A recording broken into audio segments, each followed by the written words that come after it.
going there. I'll tell you later. I am scared. Barely holding my fudge right now. Greetings, my friend. Oh, hi there. My name is Prostetnic Vogon Jeffs, and in this video we're talking about the 1984 sci-fi adventure comedy, The Adventures of Buckaroo Banzai Across the Eighth Dimension.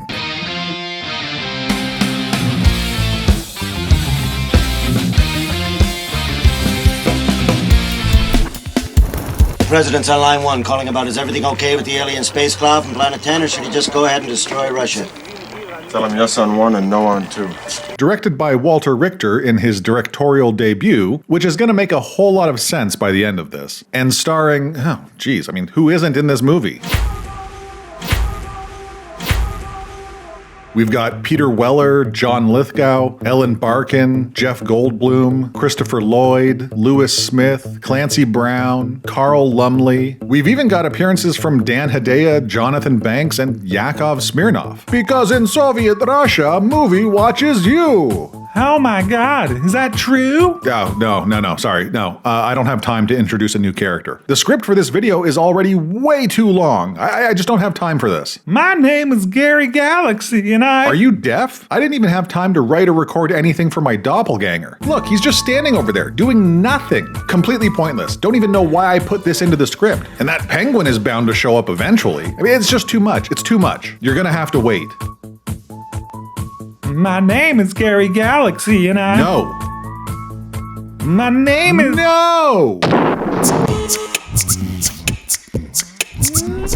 Alright.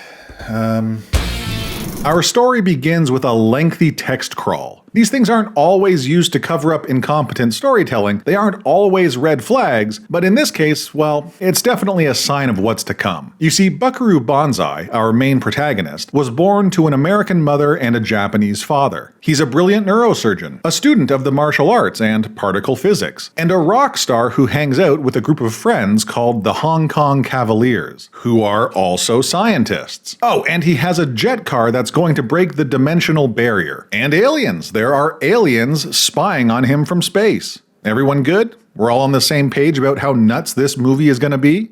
Great. As Buckaroo Banzai and Dr. Sidney Zweibel, aka New Jersey, conduct brain surgery, his team from the Banzai Institute prepare for a scientific experiment on the open plains of the Mojave Desert. Banzai arrives by helicopter and heads straight for his jet car. He primes a special device, the oscillation overthruster, and dons a hachimaki before blasting off at super speed. I think he hits like 500 miles per hour, which is pretty impressive until you realize that the current land speed record is over 700 miles per hour. But this is the 80s and he's basically driving a truck. Oh, and also, this is a movie and none of this really happened. Banzai veers off course and initiates phase 2 of his experiment. Thanks to his oscillation overthruster, the rock star neurosurgeon is able to travel through a solid mountain by entering the 8th dimension. He witnesses some crazy shit and then emerges from the other side of the mountain. The experiment is a success, and he's even got a gross little brain-shaped organism as a souvenir. Cut to the Trenton home for the criminally insane. Dr. Emilio Lizardo catches wind of the scientific breakthrough and decides to get nostalgic by electrocuting himself into a flashback. You see, Lizardo once worked with Professor Hikita, a current member of Team Banzai. They were working on a rudimentary version of the same scientific experiment. Unfortunately, it ended with less than optimal results. Lizardo became momentarily lodged between dimensions and it drove him mad. There's a reason for that, but we can't focus on it right now because it's time for Buckaroo Banzai and the Hong Kong Cavaliers to hit the stage. Let's rock and roll! This scene is one of the most aggressive 80s musical cock teases of all time. Oh, so this sci-fi movie about a proto-Avengers style team of rock star scientists is actually a kick-ass musical? Ha! Nope. F you and your expectations. No, this scene is just here to rub pure unadulterated coolness in your face and introduce us to Penny Pretty. Excuse me, is someone out there not having a good time? She's feeling blue because her life sucks or something, and Banzai is all like, not on my goddamn watch. Hey, no. Don't be mean. We don't have to be mean. Because, remember, no matter where you go, there you are. He tries to cheer her up by singing a super depressing rendition of Since I Don't Have You. So obviously, she tries to shoot herself. Everyone overreacts, and we find out that one of the requirements for being in the band is a concealed carry license. Back at the loony bin, Dr. Lizardo makes arrangements with someone named John Big Booty at a Yoyodyne Propulsion Systems before escaping from the facility. What else? Oh yeah, New Jersey is recruited into the Hong Kong Cavaliers while wearing the goofiest and most awesome cowboy outfit in existence. And Banzai visits Penny in jail. Everyone thought she was trying to assassinate him at the show, but he knows better. What do you want from me? Oh, you remind me of someone I once knew long ago. It turns out that she is the long-lost twin sister of his late wife. I'm adopted. Of course. If it was a snake, it'd have bit me. So he bails her out. Later, Team Banzai hold a press conference to discuss their scientific discovery as an alien spaceship orbits Earth, eavesdropping on the event. Buckaroo explains how his team was able to accomplish their scientific mission by using the oscillation overthruster. It's a special device that allows an object to pass through solid matter. As he unveils the alien lifeform he found underneath his jet car, Banzai gets word that the President of the United States is trying to contact him. As he leaves, Buckaroo, you forgot your thruster. Why don't you hold on to it for a while? he gives Penny a micro-orgasm by being so f***ing cool, man. Banzai picks up the call from the president, but no one is on the line. The space aliens have hijacked the signal. They transmit an electric shock message which gives Banzai the ability to see through alien disguises. As the aliens orbiting Earth launch a small ship from their spaceship's space anus, Banzai races back to the conference room where he spots Evil! Pure and simple from the 8th dimension! Alright, now just for the sake of clarity, let's get this out of the way. The aliens are lectroids from Planet 10, and there are two types of lectroids, black lectroids and red lectroids. The black ones are peaceful, at least until about halfway through this movie, and the red ones are warmongering D-bags. Well, Banzai spots two red lectroids hanging out with the reporters, which is a pretty spot-on commentary, albeit most likely unintentional. He chases them out of the conference room as John Big Booty storms the stage and abducts Professor Hikita. Reno is shot, but in such a way that it never needs to be addressed after this scene. And Banzai steals a Harley to give chase to the alien abductors. During the chase, the red lectroids discover a signal from that small black lectroid ship and change course to intercept. Some hunters stumble upon the crashed ship, finding the latest issue of the Buckaroo Banzai comic book. Buckaroo Banzai.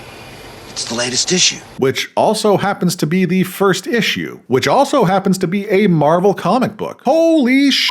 Is Buckaroo Banzai part of the MCU? And here's an even better question. Is this movie canonically linked to Howard the Duck? I don't care if you have to lie to me, just tell me it's true, please. It's true. Right, back to business. Two of the three black lectroids die, but the alien John Parker manages to survive and scurry away. I suppose it's probably helpful to note that all of the lectroids are named John. Don't ask why, just go with it. Banzai catches up with the red lectroids, who have taken over the scene of the crash. He finds the professor and instructs him to take the Harley and get back to the Banzai Institute. Shortly thereafter, Banzai is caught spying on the scene and is forced to flee. Buckaroo Banzai. Thankfully, the Hong Kong Cavaliers called for reinforcements. Calling all Blue Blaze Irregulars in the Garden State. This is Scooter Lindy, Junior Blue Blaze Irregular, 41 and a half. Hang on. Dad, Buckaroo's in trouble! Say what? Casper and his son Scooter show up in a helicopter and save Banzai at the last second. John Parker makes his way to the Banzai Institute. Hey man, nice jacket. And delivers a package. He wants to meet with Buckaroo but is denied entry, so he waits until morning and sneaks into the compound after noticing the red lectroids doing the same. But he is immediately apprehended. Banzai finally returns and is brought up to speed. It blasted through the 8th dimension in 1938. Apparently, Orson Welles' 1938 War of the Worlds broadcast wasn't a hoax. First he says there's an invasion from Mars, but then he says, no, it's just a radio show hoax. It was a cover-up for the arrival of the lectroids after Lizardo's failed experiment. War of the Worlds, that fake radio news broadcast that got everybody scared thinking real live Martians were landing in Grover's Mill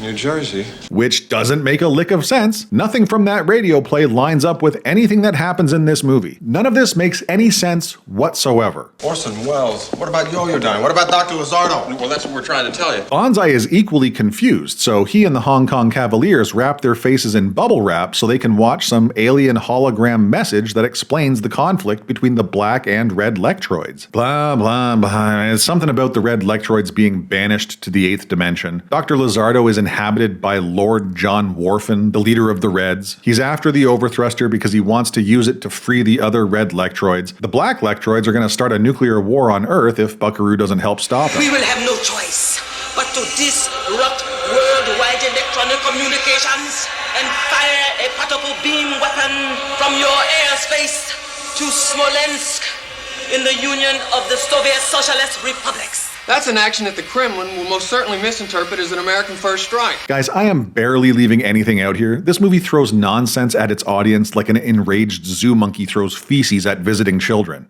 Anyway, Penny has a breakdown and wants to know why Banzai is interested in her. He explains that whole wife-sister connection without expanding on it in any way, shape, or form. I married her.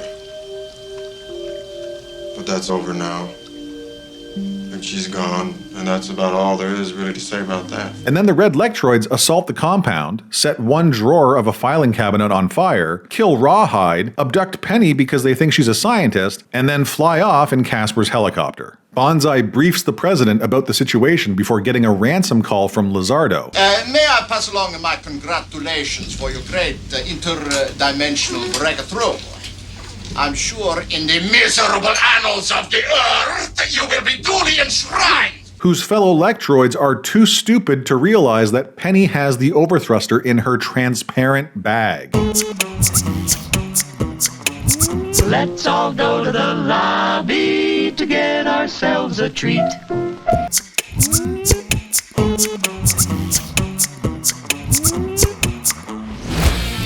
Buckaroo and Team Banzai prepare for a rescue mission. They travel to Yo-Yo-Dine Propulsion Systems, the headquarters of the Red Lectroids. Banzai turns himself over to the evil aliens in order to save Penny and buy time for his team to infiltrate the factory. Don't touch it. Might be a bomb, man. Ah, it's a toy. And Dr. Lizardo repeatedly tortures him with electricity, but Banzai refuses to give up the formula or equation or whatever the hell it is that Lizardo wants. You're not getting jack from me until you let Penny out of this junkyard. Curse you, Banzai! Meanwhile, the Hong Kong Cavaliers sneak into Yo-Yo-Dine but are soon discovered. A gunfight breaks out and the commotion affords Banzai the opportunity to escape. He meets up with New Jersey and they take out a group of red lectroids by pointing their guns at them. I guess the muzzle flash budget was cut for this scene. Weird. Banzai and New Jersey are then attacked by another... Okay, hold on.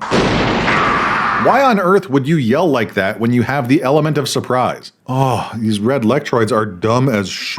The gang saves Penny. Banzai and John Parker sneak aboard Lizardo's ship. Lizardo gets his dimensional ship ready to take off, even though his personal overthruster is hot garbage. It won't work! It won't work! Shut up, John Bigfoot, you coward!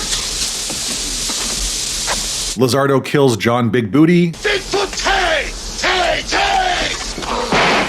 Okay, sorry. Lizardo kills John Big Booty and launches the ship, which works out exactly how you would think. The ship takes off but can't travel through the 8th dimension, so it just crashes out of the factory. In order to dump some weight, Lizardo ejects the mini-ship that Banzai and John Parker are holed up in. It just so happens to be a fully functional spacecraft with a weapon system. And even though neither of them know how to operate it... Where's the power? I'm a diplomat! I failed flight school! What do we do, jump started? Banzai and John Parker manage to figure it out, hunt down Lizardo, and shoot him out of the sky. I'll see you in hell! Banzai then parachutes down to Earth as John Parker heads back to his mothership. When he touches down, Banzai goes to check in on Penny, but she's dead. So he takes advantage of the situation and tries to make out with her, giving her an electric shock in the process. And what do you know? It completely resuscitates her. They kiss as we fade to the leader of the Black Lectroids who says, "So what?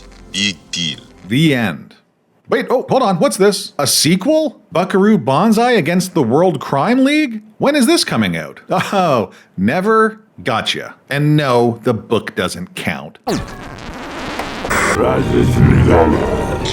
Will everybody please shut up so I can hear the rest of this thing? This is one of my favorite movies of all time. I want to get that on the record before I say this. The Adventures of Buckaroo Banzai Across the Eighth Dimension is a terrible movie. You have a point there. It is objectively awful. However, it is also subjectively awesome. Let me explain. Movie fandom is complex. The same can be said for many other mediums, but this is a movie channel, so we're talking movies here. But yeah, movie fandom is complex. This situation is explosive. In order to understand it, it's important to be aware of some crucial terms, like objectivity and subjectivity. Objectivity is all about facts and data. It's the measurables. It concerns the elements free of personal opinion and bias. Subjectivity is the opposite. It concerns feelings and personal interpretations. Here's the rub. Almost everything about a movie is subjective. Now, I will often joke around about elements of a movie being objectively awful or awesome. Hell, I did it at the beginning of this segment. But the truth of the matter is that almost all art is overwhelmingly subjective. Film nerds might agree on certain things being great, being examples of objective excellence. No, not me, man. No way. For example, I'm a huge fan of cinematographers that understand the rule of thirds and the golden ratio. I'm a huge fan of writers who understand how to write characters that feel real, how to write dialogue that flows like water. When I see these kinds of things in movies, I think these are objectively good things. These are hallmarks of objectively good movies. But they aren't. They are still very much in the realm of the subjective. But I think there is a middle ground. I look at Buckaroo Banzai and I think that the story is objectively awful. Not the subject matter, but the way in which it is written. I mean, what kind of lunatic would look at Rashomon or Citizen Kane and believe that Buckaroo Banzai is of equal quality when it comes to storytelling proficiency? It's not even in the same ballpark. It's not even on the same planet. The Adventures of Buckaroo Banzai Across the Eighth Dimension has a dog story that makes about as much sense as an Ed Wood movie. Oh, the deuce you say. Plot and character development is non-existent, and suggesting that it has a coherent story structure is bordering on insane. So with all of that in mind, I think it's fair to say that it is objectively bad in a more or less subjective sense. We might not be using the technical definition here, but I think the spirit can be agreed upon. It's a bad story, is what I'm trying to say. I'm glad someone has the balls to face facts. The acting is also nothing to write home about. I wouldn't say it's bad, but I also wouldn't say it's great. Except for Lithgow, who absolutely chews the scenery like a maniac. It's a great performance. And what else is bad? Well, the world building is atrocious. There is zero catharsis by the end of the third act. And the whole thing is just a jumbled mess. I'll tell you, if it ain't one thing, it's another. It's like trying to read a book by skipping every other page. Every scene and every character begins a third of the way in. Every aspect of this movie feels like it began 5 minutes before you got there. And holy shit, is it awesome. I'm sure you've heard the phrase all style, no substance before. Well, that's Buckaroo Banzai in a nutshell. It's not that it has no substance. There are some genuinely great jokes throughout the movie. Declaration of war, the short form. It's an homage/parody to old school sci-fi, and the score is phenomenal. Pure 80s awesomeness. But this is definitely a film that survives almost entirely on style. First off, the cast. Amazing. Peter Weller, John Lithgow, Jeff Goldblum, Ellen Barkin, Clancy Brown, Christopher Lloyd, f***ing Carl Lumbly, Mantis, motherfucker. Not only is the cast stacked with well-known leads and bit players alike, they all exude charisma like it's some kind of high-powered, screen-penetrating pheromone. I mean, how the hell does Goldblum make this goofy outfit look this awesome? And Peter Weller, Jesus, even I'm turned on. The positives of this cult classic beat the negatives into the ground with such unyielding force that it almost makes you question whether the story is actually good. It's not. It's very bad. But that's what makes it so much fun. Even the negatives pull a 180 and start beating themselves mercilessly. God, where am I even going with any of this? I suppose the moral of the story here is that it's okay to be critical of the movies you love. There's absolutely nothing wrong with saying something is flawed, but you love it regardless. That's called being objective. Or is that being subjective? Objectively subjective? Subjectively objective? I think this movie has broken you. Maybe you ought to just wrap this one up. Yeah, good call. The Adventures of Buckaroo Banzai Across the Eighth Dimension is a truly awesome, terrible movie. Could you leave the light on tonight, please? Sure, baby, you got it.